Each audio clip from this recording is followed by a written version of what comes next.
आपने टीवी और नेटफ्लिक्स पर रैग्नार लोथब्रोक देख लिया होगा। एक किसान से राजकुमार बनने की कहानी जिसने पूरी यूरोप में दहशत फैला दी। लेकिन असल में ये आदमी था कौन? क्या वाकई वो ड्रैगन से लड़ता था? क्या सच में उसने पेरिस को घुटनों पर ला दिया, या फिर ये सब बस कहानियां थीं? आज हम रैग्नार लोथब्रोक के पीछे छिपी उस हकीकत की परतें खोलेंगे जो इतिहास और मिथक के बीच झूलती है। रैग्नार की कहानी हमें नॉर्स सागाओं में मिलती है।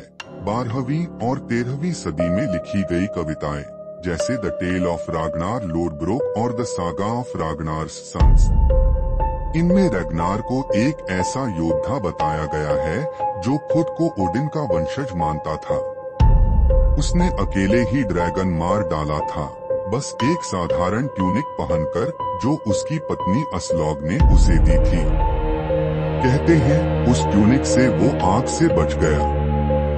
अब ये सुनने में अविश्वसनीय लगता है, पर ये कहानी सिर्फ उसके साहस की नहीं, उसकी छवि बनाने की भी है। रैग्नार की पहली पत्नी लैगर था, खुद एक योद्धा थी, एक शील्ड मेडन, और कहानियों के अनुसार उसने एक भेड़िए को मारकर रैग्नार का दिल जीता। दोनों ने साथ मिलकर कई किले जीते, लेकिन ये रिश्ता ज्यादा दिन नहीं चला। रैग्नार ने असलॉग से शादी की, जो एक भविष्यवक्ता की बेटी थी। इससे हमें एक दिलचस्प बात पता चलती है, रैग्नार का जीवन केवल तलवारों का नहीं था, बल्कि महिलाओं और भाग्य की भविष्यवाणियों से भी गहराई से जुड़ा हुआ था। अब सवाल ये है, क्या रैग्नार एक असली इंसान था? इतिहासकार मानते हैं कि रैग्नार एक कॉम्पोजिट कैरेक्टर हो सकता है, यानी कई वाइकिंग सरदारों की कहानियां मिलकर एक रैग्नार का रूप ले चुकी हैं। जैसे रैग्नोल यूए इमेर, जिसने आयरलैंड पर धावा बोला था, रेजिन हेरस, जिसने 845 में पेरिस पर हमला किया था। रेजिन हेरस को इतिहास में 111 वाइकिंग जहाजों के साथ पेरिस तक पहुंचने वाला योद्धा बताया गया है। उसने सम्राट चार्ल्स द बल्ड से मोटी रकम लेकर पीछे हटने का सौदा किया। इतिहास की ये घटना सागाओं के उस भाग से मेल खाती है जहां रैग्नार पेरिस पर हमला करता है। लेकिन सिर्फ रैग्नार की कहानियां ही दिलचस्प नहीं हैं। उसके युग का पूरा वाइकिंग काल रहस्यों से भरा हुआ था, जहां इतिहास, धर्म और डर का एक विस्फोटक मिश्रण तैयार हो चुका था। वाइकिंग्स केवल लुटेरे नहीं थे, वे व्यापारी भी थे, खोजी भी, और अपने समय के बेहतरीन नाविक भी। उनकी नावें लंबशिप्स इतनी उन्नत थीं कि वो नदियों से होते हुए किसी भी यूरोपीय शहर के दिल तक पहुंच सकती थीं। रैग्नार भी इन्हीं लंबशिप्स का उस्ताद था। कहा जाता है कि उसने उत्तर से लेकर फ्रांस, इंग्लैंड और यहाँ तक कि भूमध्य सागर तक अभियान चलाए। उसके जहाज तेज गति और डरावनी आकृति के लिए जाने जाते थे, जिसे देखकर ही कई शहरों ने बिना लड़े आत्मसमर्पण कर दिया। उसके हमलों में धर्म भी एक बड़ा पहलू था। जब रैग्नार जैसे वाइकिंग योद्धा ईसाई गिरजाघरों पर हमला करते थे, तो वो केवल धन के लिए नहीं, बल्कि अपने देवताओं के गौरव के लिए भी ऐसा करते थे। ओडिन, थॉर, फ्रीजा, ये सब वाइकिंग देवी देवता युद्ध, साहस और मृत्यु से जुड़े थे। वाइकिंग्स मानते थे कि अगर वे युद्ध में वीरगति को प्राप्त करेंगे तो उन्हें वल्हाला, योद्धाओं का स्वर्ग मिलेगा। इस विचार ने उन्हें इतना निडर बना दिया कि मौत का भी खौफ नहीं रहा। रैग्नार खुद को ओडिन का पुत्र मानता था, और यही उसकी हर लड़ाई को एक पवित्र मिशन बना देता था। इतिहासकारों का मानना है कि रैग्नार की छवि इतनी मजबूत क्यों बनी, तो उसका एक कारण है उसकी डेथ स्टोरी। और फिर यही कहानी आगे चलकर उसके बेटों को और भी खतरनाक बना देती है।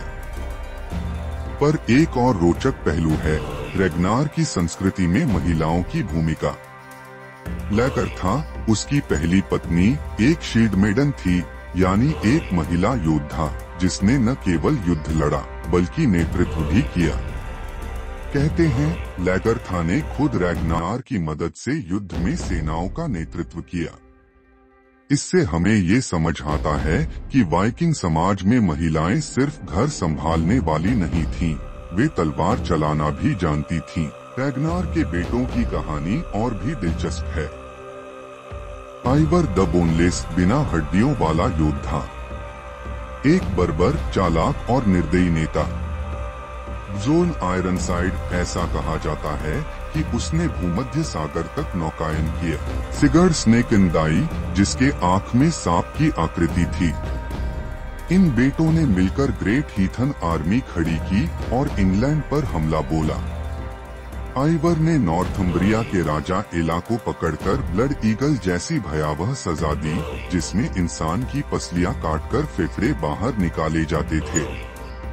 ये सब इतिहास में दर्ज है और यही रैग्नार को और अधिक पौराणिक बना देता है। सागाओं के अनुसार रैग्नार की मौत एक क्रूर तरीके से हुई। उसे राजा एला ने पकड़वा लिया और सांपों से भरे गड्ढे में फेंक दिया। पर मरते समय भी रैग्नार मुस्कुरा रहा था। उसके आखिरी शब्द थे, कैसे सुअर अब गरजेंगे जब उन्होंने बूढ़े सुअर की चीख सुनी है। यह उसका संकेत था कि उसके बेटे बदला लेंगे, और उन्होंने लिया। तो सवाल उठता है, क्या वजह है कि रैग्नार लोथब्रोक का मिथक आज भी जिंदा है? कारण है उसकी कहानी का सिनेमैटिक होना। एक किसान जो योद्धा बना, एक पिता जिसने योद्धाओं को जन्म दिया, एक राजा जिसे मौत भी हरा न सकी, और एक चरित्र जिसे इतिहास और कल्पना दोनों ने अपनाया। टीवी सीरीज जैसे विकिंग्स, वीडियो गेम्स, किताबें, सबने उसे नई जान दी। आज रैग्नार सिर्फ इतिहास का हिस्सा नहीं, पॉप कल्चर का चेहरा बन चुका है। तो क्या रैग्नार असली था या सिर्फ एक महागाथा? शायद दोनों, क्योंकि कभी कभी एक झूठ भी इतना प्रेरणादायक होता है कि वो सच्चाई से बड़ा हो जाता है। रैग्नार की कहानी हमें यही सिखाती है कि एक इंसान की विरासत उसकी तलवार से नहीं, उसकी गाथा से बनती है। अगर आप और ऐसी ऐतिहासिक किंवदंतियां सुनना चाहते हैं तो हिस्टोरिक लेजेंड्स टीवी को सब्सक्राइब करें, वीडियो को लाइक करें और कमेंट में बताइए अगली किस गाथा पर रोशनी डालें।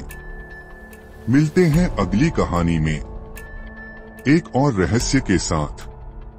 धन्यवाद।